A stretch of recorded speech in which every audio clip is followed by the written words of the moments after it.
Igbo bụ Igbo ndị ọma njem ọnụ Igbo mụrụ nze m ọzọ ịma na-ege m ntị na na-ekene m n'ụbọchị nke tata. Aka m bụ Ada Igbo Epic Blog. Abịa na my own I hate to talk about anything that has to do with politics or government or in fact ihe niile that has to do with government Nigeria or politicians nọ na this country. I like homia, ọ na-agba m aka ekpe. I like odimia atọ. But I have to bring this notice because now this one obogodoro onye na-ada anụ ihe ofu the thing oge demonstrate gị to cowardly go to how bad this hospital this my brother Jeme video nya. Imagine government hospital ewe na Anambra State na one community imagine na the community ewe local government chairman. These are the people Gabo with beginning of the year or before end of the year, he may go budget worth of billions of naira. Billions of naira na choosing trillion for one state. Oh, at the end of the day, they will not use the money. Sometimes na see that na this politics and about commission. Is it that na ye will be chuku again and you will see them obu na hu ya waha, like let's assume nishi na waha ayato no ha somehow before echi obu no me han ebe 6 mgbede o weke before 10 o'clock abani enugo na ya no obodo Igbo ebe na receive treatment. Majority of politicians I know na this country today, have you ever heard asige that no dota ndo wugola wo na ha wo na St. Eliza Hospital, more St. Michael Hospital, more St. Nka Hospital, more Melingini one hospital na Nigeria? No, you always hear London, Dubai, Nka, China, Nkozo, because of gain. Aye will good doctors, aye will good hospital na this country anonymia. Look at this hospital, zinc adelia, wind adelia, net adelia, bed adelia, no equipment, no light, no water, no nurses, no doctors. Or just ndị nke manage biye na abịan.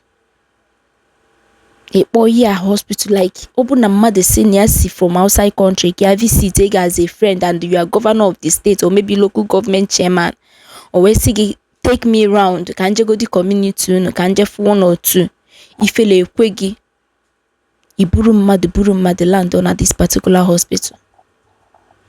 Anyị na-emekwe n'ihe anyị nwere obi Chukwu na na-eme ihe. Anyị nwere obi Chukwu na-eme ka ụta ga-eshi ye gị billions of naira, ye gị millions of naira for this particular project, you will not deliver. Nke na-ewedi m iwe bụ na ha bịa na national TV for interview, ndị a ga-agọ ha sisial gasị akwa iyi n'ime efuo. Like oburuzie soso ahụ nke yi na ahụ biye ị na-ajụ onwe gị oni ikpuru isi as in ona eme gị ka gasị na ị na-ayi ala oni ikpuru isi kono buho good in that anu ihe ko again. They will make you look like a mad person while you are not. You are seeing that this particular thing is open. But these people will twist it. Look at this guy Emily interview the other day Nigeria on a malo that na so people dota ona koeri. The interview was so shameless. Like I watched it, I am millionaire, anapom naya. I love the way this my brother Shwega made this video we post here online so that other countries will now for the kind of government anonymia, the kind of things anonymia. Anambra State can eme.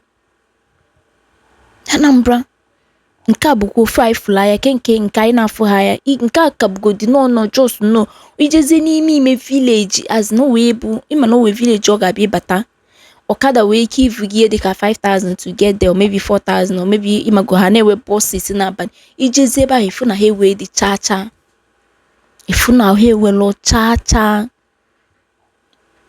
ndị mmadụ a na-ewehe ka ọha ha ịmago ndị kachalụ nka na-ewelo ka ọha ha nọzi na village onye bi ojila aka ya na-awụ yo na-eme isi ọgwụ n'aka ya na nke chemist ihe okweshi ike ije na owe ndị be anyị na-akpọ maternity one small hospital a na-edose na village. back then maternity so na one of the best this thing a na-enwe na village. Ị ga ebe a na-amụ nwa na ndị otu ya. But today that thing, that maternity ahụ anọzi now. Ọnọzi. Should I even talk about schools? Should I talk about as in schools? Nke mụa ga na my own local government gom aya mmiri pụọ m n'anya like this. The school, no zinc, no window, nothing. All one person from our local government BJ renovate that school. Renovate one side ka ha na manage go the one side because the school, the building toro ezigbo ogologo. Ha na manage. This is a school, different states. When no primary school, I know that if you want to take your WAEC or you want to take your this na giga that particular school different states na Abia him and then is one of my friend that is from I think from this thing Abia or something all the way from that place Bia exam all the way from school yeah. But I went there this Christmas I know nimia I am midi we pom na man I will local government chairman no I will local government chairman otukuru na eli ego man ya ego sign go with there rolling the community all. I don't know honest way unu eburu Bible tie n'aka say I swear ikuchi na-ekwu Bible o say one side meye digi n'uche.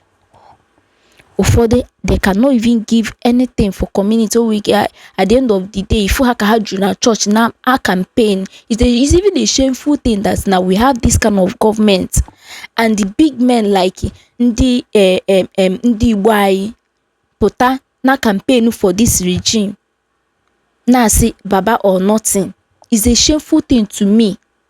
Obunifela Demun is a shameful thing to me. How about others newelo call her? How about them that newelo call her? Imagine because niwe telego you have your you are opportune. Then we mezigi ndini channel welo ipapu say her one side. Ipapu her one side. Ebi now support party that has nothing to offer for this country. They have nothing. Security zero. Electricity zero, water zero, road zero. Minister of Work or Minister of Gene Akpabio asima kpọkọm Akpabio afa mazị mụ ama half all ya ka njisu na mụ anything that has to do with government na school they made me yourself from when dobele can hate there. Minister of Work ụzọ n'incha na adụlọ mma n'ụwa a na-eme ya video nke n'inche me video menti ma ya konofo ya. Obviously, this thing na the cause. Nah, may God help us na this country. May God Megan help us na this country. I'm call am none because I'm with today. I don't show in the next 1 hour, 2 hours na me go because I have a lot of villages. Those I know school, government school, government hospital, but they are bad.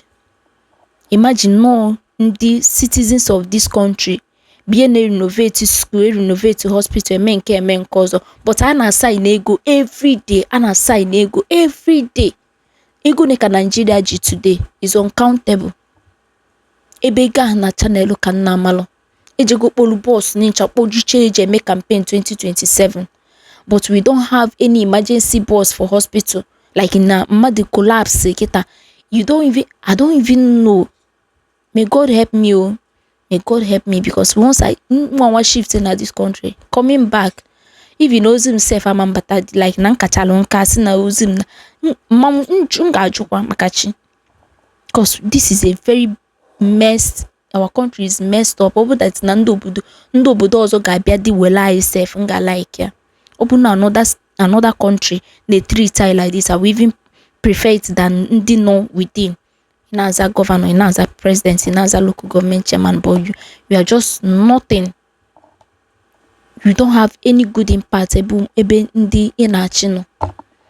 Ya gazelu muno.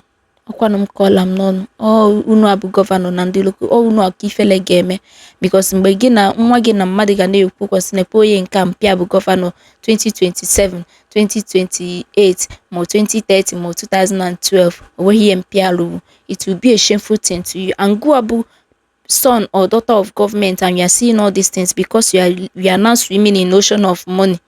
You now forgot that there are people, we have poor people at home. Ihe ha na-ebela kwalukwa ego aka ọgwụkwa m kọọla m n'ọnụ Igbo ndị ọma njem mana onye mela asụsụ n'ikwe mela asụsụ n'ala biko try as much as possible to share this video, comment on notification n'aka mbụkwa Wada Igbo Epic Blog ya gaziere m.